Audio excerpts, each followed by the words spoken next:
पुणे महानगरपालिकेच्या सर्वसाधारण सभेमध्ये पाणी द्या टँकर नको पोस्टरबाजी करत काँग्रेसनं मागणी केली। पुण्यामध्ये पाण्याच्या मुद्द्यावरून आता विरोधकांनी आक्रमक भूमिका घेतली आहे। आजच्या सर्वसाधारण सभेमध्ये पाण्याचा मुद्दा गाजणार असल्याचं कळतंय।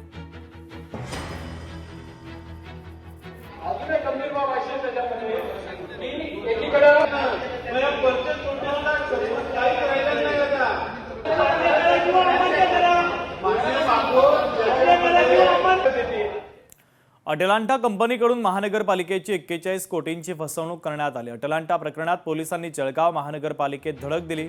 तक्रारीशी संबंधित महत्त्वपूर्ण दस्तऐवज ताब्यात घेण्यात आले। नगरसेवकांनी तक्रार केलेली होती, त्या आधारे आता कारवाईला सुरुवात झाली।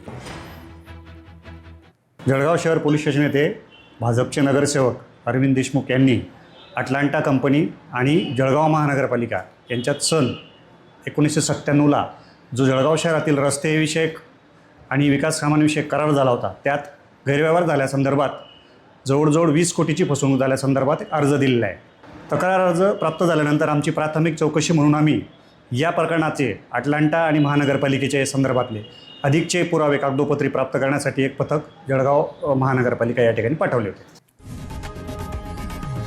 लोकशाही मराठी ऐका, पहा, जागरूक रहा।